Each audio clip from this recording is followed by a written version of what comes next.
입니다. 오늘은 은혜를 패하지 말아야 합니다 라는 말씀으로 하나님 말씀을 나눕니다. 오늘 말씀 가운데에 가장 중요한 두 구절이 나와 있습니다. 먼저 16절 말씀을 다 같이 읽겠습니다. 사람이 의롭게 되는 것은 율법의 행위로 말미암음이 아니요 오직 예수 그리스도를 믿음으로 말미암는 줄 알므로 우리도 그리스도 예수를 믿나니 이는 우리가 율법의 행위로서가 아니고 그리스도를 믿음으로써 의롭다함을 얻으려 함이라. 율법의 행위로서는 의롭다함을 얻을 육체가 없느니라. 아멘. 이 말씀이요 갈라디아서의 대표가 되는 구절입니다. 또한 오늘 본문 가운데 가장 중요한 구절은 21절에 나와 있습니다. 우리 21절을 다 같이 읽겠습니다. 내가 하나님의 은혜를 패하지 아니하노니 만일 의롭게 되는 것이 율법으로 말미암으면 그리스도께서 헛되이 죽으셨느니라. 아멘. 하나님의 은혜를 패하지 않았으면 좋겠다라고 하는 말씀입니다. 오늘 16절에 보면 우리의 행위를 보시고 우리를 의롭다 하신 것이 아니라고 말씀합니다. 왜냐하면 우리의 행위는 완전하지가 않습니다. 또한 우리는 죄인일 뿐이에요. 그렇지 않습니까? 우리는 죄인입니다. 그리고 우리가 성경에 나와 있는 그 모든 율법을 다 지킨다고 해서 의롭다고 말한 적은 없습니다. 하나님이 말씀하신 그 율법을 너희들이 다 지키면 의롭다라고 말씀하신 적이 없으십니다. 의롭게 될 수도 없고 또한 그것을 완벽하게 우리가 지킬 수도 없고 그걸 다 지키라고 주신 적도 없으십니다. 세상에 그 율법을 완벽하게 지킬 사람은 없습니다. 그래서 제가 항상 말씀을 드리지만 율법을 지키지 못했을 때 드리는 제사법을 이미 성경은 다 말해 놓았습니다. 왜 그렇습니까? 우리가 그걸 다 지킬 수 없다라고 하는 것을 알고 있었기 때문에 그렇습니다. 그래서 하나님의 아들 어린 양을 이미 만세 전부터 준비해 놓으신 것입니다. 창세기에 보면 에덴에서 쫓겨났던 아담과 하와를 위해서 가죽옷을 입혀주기 위해서 죽임당할 그 짐승 하나를 준비해 놓으셨고 이스라엘 백성들 자기 힘으로 그 사람들이 출애굽할 수 없으니까 마지막 10번째 재앙인 그 재앙을 모면할 수 있었던 방법은 어린 양의 피를 문설주에 바르는 것이었습니다. 그 어린 양을 준비해 놓으셨고 신약에는 하나님의 아들 그 어린 양이요 예수 그리스도께서 대속을 위해서 준비해 놓으신 것입니다. 왜 이렇게 창세기부터 예수 그리스도까지 준비해 놓으신 것일까요? 우리가 완벽하지 못하기 때문에 그런 것입니다. 율법은 그렇다면 도대체 무엇입니까? 제가 항상 드리는 말씀이죠. 율법은 이것은 죄다라고 진단하는 것입니다. 더 중요한 게 있습니다. 너는 사형이다라고 그렇게 판결하는 기능이라는 것이죠. 이게 율법이 우리에게 주는 기능입니다. 율법이 있기 때문에 내가 죄인이라는 사실을 알게 되는 것입니다. 내가 율법을 지켜서 구원받는다라고 하는 그런 개념으로 주신 게 아닙니다. 이 바리새인과 유대인들은 이걸 잘못 써먹은 것이죠. 여러분, 그래서 성경을 읽게 되면 성경에 나와 있는 수많은 말씀들이 있지 않겠습니까? 이렇게 해라, 이렇게 하지 말아라 라고 하는 이러한 계명을 보면은 우리는 깨달아야 합니다. 나는 다 지킬 수가 없노라 라고 하면서 이 율법을 통해서 우리에게 판결을 내리는 것입니다. 너는 사형이다. 그래서 우리는 이 율법 앞에서 어떻게 해야 돼요? 사형수 생각해 보세요. 어떻습니까? 절망하는 겁니다. 사형수 얼마나 절망감이 있습니까? 죽을 때 뭐 똥 오줌을 다 이렇게 논다고 하지 않습니까? 절망해요. 우리는 율법 앞에서 어떻게 해야 된다고요? 절망해야 한답니다. 우리는 사형수라고 율법이 우리를 그렇게 선포하는 거예요. 판결을 내리는 것입니다. 우리는 이 율법 앞에서 절망하셔야 되는 것입니다. 인간이 가지고 있는 최고의 절망을 고백하셔야 합니다. 내 스스로, 내 힘으로, 내 노력으로, 내 행위로 나는 구원받을 수 없구나 라고 하는 자기 포기를 해야 합니다. 이게 바로 율법의 기능입니다. 그리고 율법은 단호하게 우리에게 너는 사형이다 라고 판결을 하고요. 여러분, 그러나 율법은요, 사형 판결만 내리는 것이 아닙니다. 마지막 한 가지 기능이 더 있습니다. 율법이 우리의 손을 끌고 예수님에게 우리를 데려다 줍니다. 나는 너의 죄를 진단할 수밖에 없지만 너를 구원할 신은 바로 예수 그리스도이시다. 그래서 성경은 율법을 몽학선생이라고 말하지 않습니까? 이게 말이 어려워요. 초등학교 선생님이라는 뜻입니다. 우리의 손을 쭉 끌고 가서 예수님에게 인수인계하고 봐라. 나는 여기까지다 라고 율법이 말하는 거예요. 나는 너의 죄를 진단하였고 나는 너에게 사형 판결을 내렸다. 네가 이제 살 수 있는 방법은 이제 예수 그리스도가 십자가의 죽으심으로 너를 살려줄 것이다. 이걸 누가 말해주는 거예요? 율법이 말해주는 것입니다. 율법의 기능은 이거예요. 너가 죄인이다. 나는 너에게 사형 판결을 내렸다. 그러나 너가 살 수 있는 방법은 예수 그리스도시다. 여러분, 이 말씀을 통해서 우리에게 주는 메시지가 있습니다. 우리가 행위로 구원받는 게 아니라는 거예요. 행위 이전에 하나님께서 선택하시고 하나님의 그 은혜가 있었다라고 하는 사실을 잊지 말라고 하는 내용입니다. 오늘 전체를 보면, 오늘 말씀의 전체를 보면 이걸 어떻게 알 수 있습니까? 야곱을 여러분 기억하실 것입니다. 야곱과 에서가 자기 어머니 리브가의 태중에서 임신한 이 쌍둥이가 임신이 되었잖아요.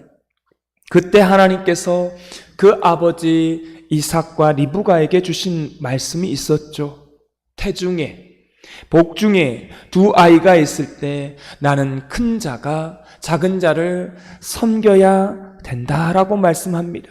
이건요, 단순한 약속이 아니었습니다. 메시아의 혈통은 에서가 아니라 야곱의 혈통으로 삼겠다고 하는 하나님의 약속이었습니다. 근데 여기서 중요한 게 있습니다. 그들이 태어나서 무엇인가를 살아본 이후에 말한 것이 아니었습니다. 그들의 삶 이전에 그들의 삶을 지켜본 게 말한 것이 아니라 그들의 삶을 보기 이전부터 태중에, 복중에서 이걸 말씀했다라고 하는 것입니다. 우리는 이렇게 생각할 수 있습니다.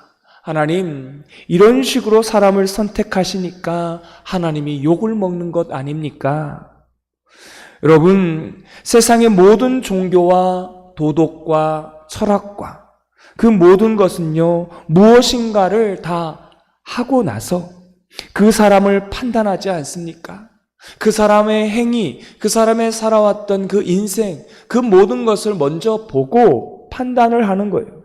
근데 기독교만은 유일하게 뭐라고 말씀합니까? 만세 전부터 우리가 무엇인가를 행위하기 전에 우리에게 은혜를 주시기로 하나님께서 작정하셨다는 것입니다. 그래서 로마서는 뭐라고 말합니까? 그 복중에 있는 야곱과 에서를 향해서 이렇게 말하는 거예요. 나는 에서를 미워하였고 나는 에서를 미워하였고 야곱은 사랑하였노라고. 어떤 사람은 이렇게 말합니다. 하나님, 그런 식으로 하면 안 됩니다. 어떻게 그럴 수 있습니까? 나는 에서를 사랑하지 않고 야곱을 사랑했노라고 그렇게 이야기를 하면 이걸 싫어할 사람이 누구예요? 에서 아니겠습니까? 내가 먼저 태어났는데, 내가 장남인데, 내가 이 교회에 제일 먼저 왔는데, 내가 이 교회에서 한 게 이렇게 많은데, 분명히 에서는 그건 말도 안 됩니다. 내가 복을 더 받아야 됩니다. 그렇게 말했을 것입니다. 그런데 야곱은 다르게 말하는 겁니다. 뭐라고 말할까요? 하나님, 어찌 이런 은혜를 저한테 주십니까? 제가 한 게 뭐가 있다고? 여러분, 야곱의 인생을 아시잖아요. 어떤 자였습니까? 속이는 자였습니다. 여러분, 자기 아버지를 속이고 자기 형을 속이고 그 팥죽으로 장자권을 사고 비열한 인간 아니었습니까? 그의 인생 전체가요 다 못마땅한 인생이었어요. 그럼에도 불구하고 하나님께서 그를 선택하시고 당신의 언약 백성으로 삼아주신 것, 이것이 바로 하나님의 은혜라고 하는 것입니다. 우리의 행위 이전에 하나님의 은혜가 있었다고 하는 사실을 저와 여러분이 잊지 마시기 바랍니다. 그래서 오늘 성경의 결론은 이렇게 말합니다. 우리 다 같이 21절의 말씀을 읽겠습니다. 내가 하나님의 은혜를 패하지 아니하노니 만일 의롭게 되는 것이 율법으로 말미암으면 그리스도께서 헛되이 죽으셨느니라. 여러분, 우리는 이 말씀을 대하기 전에 한 가지 전제가 있어야 합니다. 율법 앞에서 우리는 반드시 이 고백을 하셔야 합니다. 나는 죄인임을 알고, 그리고 율법의 사형 판결에 의해서 나는 죽을 수밖에 없다고 하는 사실을 알고, 나는 멸망할 수밖에 없다고 하는 이 마지막 절망을 율법 앞에서 반드시 하셔야 된다는 것입니다. 나는 죄인입니다. 그래서 나는 사형 판결을 받고 나는 죽어야 합니다. 라고 하는 이 절망, 그 절망을 율법 앞에서 반드시 하셔야 한다는 거예요. 이걸 어떻게 할 수 있냐고요? 여러분, 이거는 아무나 할 수 있는 게 아닙니다. 율법을요, 치열하게 지켜본 사람이 이 말을 하는 것입니다. 이게 중요한 것입니다. 그래서 히브리서는 뭐라고 말합니까? 너희가 율법을 피 흘려 지켜보지 아니하였나니? 라고 말하고 있습니다. 율법을 피 흘려 지켜보면 이게 한 가지가, 아는 게 한 가지가 있습니다. 다 지킬 수 없다는 것을, 그리고 내가 얼마나 죄인이라는 사실을요 깨닫게 되는 거예요. 언제 깨닫게 된다고요? 율법을 피 흘려면서까지 지켜볼 때, 이거는 내가 도저히 지킬 수 없는 것이구나. 그러면서 내가 죄인이라는 사실을 깨닫게 된다는 것입니다. 그런 사람만이 뭘 붙들어요? 십자가를 붙들게 되어 있습니다. 그런 사람이요, 그런 사람이 교회를 다니고 그런 사람이 십자가를 붙드는 것입니다. 여러분, 교회에 다닌다라고 다 십자가를 붙드는 게 아닙니다. 여러분, 그거 아십니까? 저는 목사로서 제가 설교를 하지만 한계가 있습니다. 복음을 설명하지만 그 복음을 받아들이는 것은 전적으로 하나님의 선택이고 예정이며 하나님의 은총입니다. 저대로 어떻게 하라고 말하지 마십시오. 그건 저의 역할이 아닙니다. 저는 순수하게 복음을 전할 뿐이고 하나님의 계시로 열어주시고 그 말씀을 받아들이고 그것을 은혜로 알고 또한 그 율법을 철저하게 지켜보아서 십자가 앞에서 내가 얼마나 또한 그 율법을 철저하게 지켜보아서 십자가 앞에서 내가 얼마나 그 하나님의 그 율법이 나를 온전히 깨닫게 한다는 것, 그 율법 앞에서 내가 죄인이라고 하는 것을 깨닫게 된다는 것은 이것은 바로 저의 영역이 아니라 하나님의 영역인 것입니다. 그건 하나님이 하시는 것입니다. 여러분, 이게 되었다라면 그거 한 가지만으로도 이 땅에서 감사하면서 사셔야 합니다. 내가 좀 가난하더라도, 내가 좀 건강이 없다고 하더라도, 내가 좀 원하는 게 없다고 하더라도 그 주의 말씀이 믿어지고 그게 은총이라는 것입니다. 내가 야곱의 영성을 가지고 있고 나 같은 사람을 하나님께서 선택하셨다라고 이 은혜가 여러분의 삶 가운데에 지배되셔야 한다는 것입니다. 그러면 다른 것은 좀 부족하더라도 이 거친 광야에서 얼마든지 우리가 살아남을 수가 있는 것입니다. 여러분, 우리는 자꾸만 은혜에다가 무엇인가를 끼워 넣으려고 합니다. 나의 행위, 나의 노력, 나의 무언가를 해 놓으려고 여러분, 그런 순간부터요, 은혜가 사라지게 되는 것입니다. 감사도 사라집니다. 은혜와 감사는 쌍둥이라고 그래요. 그래서 은혜가 떨어지면 놀랍게 감사가 사라집니다. 그래서 우리는 항상 율법 앞에서 뭐라고 생각해야 됩니까? 나는 사형당한 존재라고 하는 것을 알게 되고, 그래서 우리는 십자가를 붙들게 되고 완전한 하나님의 은혜로 구원받았음을 아는 것입니다.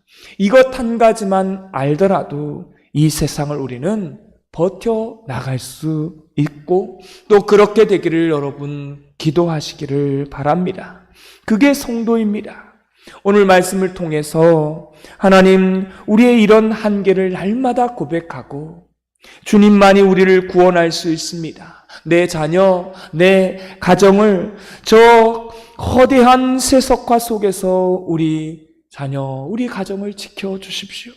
이렇게 기도하고 그 은혜에 어떤 것도 여러분 더하지 마시고 어떤 행위도 끼워 넣지 마시고 오직 하나님의 은혜로 살아가는 존재임을 날마다 고백하고 그렇게 하다 안 된다라면 그때 하나님의 십자가를 또 붙드는 것입니다. 여러분, 우리가 만약에 완벽하게 되면 저와 여러분에게 완벽하게 그 은혜로 산다라면, 완벽하게 우리가 감사하며 산다라면 우리 예수님은 이 땅에 오실 필요가 없으십니다. 우리가 안 되니까 예수님이 십자가에 죽으셨군요. 그래서 저는 오늘 십자가를 붙들 수밖에 없습니다. 그리고 이 세상의 모든 통치와 하나님 나라는 주님의 재림을 통해서 이루어질 수밖에 없습니다. 라고 고백하는 것입니다. 인간의 죄성 때문에 이 세상을 보십시오. 종말을 향해 가고 있습니다. 인간의 죄성이 얼마나 큰지 여러분, 이단들 보십시오. 교회들을 망가지는 것을 보십시오. 이 땅 가운데 지구가 이 온난화로 인해서 자연 생태계가 무너지고 있고 이상기후가 여기저기 일어나고 있습니다. 우리가 이 땅을 살아갈 때에 우리가 마지막 기도는 이것밖에 없습니다. 예수님, 더 험한 걸 보기 전에 예수님 재림해 주십시오. 여러분 보십시오. 이게 그래야 은혜를 붙들다는 것이죠. 예수님을 붙들고 이렇게 살아가게 될 때 우리는 날마다 부족하지만 은혜가 우리를 지배하게 되고 그 은혜 속에서 삶이 좀 따라주지 않더라도 감사하고 기뻐하고 또 오늘을 살아갈 때 이것이 얼마나 의미가 있고 또 오늘 저녁에 예수님이 오시면 너무나 좋은 것입니다. 오늘 저녁에 저를 천국으로 불러가셔서 저는 기꺼이 갑니다. 이렇게 말할 줄 아는 좋은 신앙인, 또한 건강한 신앙인, 은혜를 배하지 않는 신앙인이 될 줄 믿습니다. 오늘 하루가 그런 하루가 되어지기를 주님의 이름으로 축원합니다. 오늘 말씀의 느낌과 깨달은 점을 적어보시고 해야 될 것과 하지 말아야 될 것 한 가지 적어보시고 이 말씀대로 사는 하루가 되게 해달라고 기도하는 시간 갖겠습니다. 하나님 아버지, 하루하루 은혜로 살아갑니다. 우리의 행위를 보기 이전부터 하나님은 우리를 만세 전부터 택정하시고 구원받은 자로 약속해 주셨다라고 말씀해 주셨습니다. 아무리 생각해봐도 우리는 야곱처럼 형도 속이고 아버지도 속이고 삼촌도 속이고 그렇게 살았을 인생인데 우리의 그런 행위를 보시지 아니하시고 우리를 만세 전부터 택하여 주셨다라고. 하나님 은혜입니다. 그 은혜로 살아갑니다. 지옥 갈 백성인데 약속의 자녀로 택하여 주시고 우리를 은혜의 자녀로 삼아주시니 감사합니다. 그러한 은혜가 우리의 삶, 우리 인생을 지배하게 하여 주시고 율법을 바라보면서 율법 앞에 우리는 죽어야 되는 그런 사형수임을 기억하고 날마다 그 율법 앞에서 우리가 절망할 때에 우리가 살 수 있는 방법은 예수 그리스도밖에 없다고 우리를 예수 그리스도께로 율법이 인도해 주면 우리는 그 율법에 따라서 오늘도 살아가고 하나님 지킬 수 없는 우리의 현실을 보면서 날마다 은혜 아래 살아갈 수 있는, 그래서 기쁨과 감사함으로 살아갈 수 있는 우리의 삶이 되게 하여 주옵소서. 예수님의 이름으로 기도드리옵나이다. 아멘.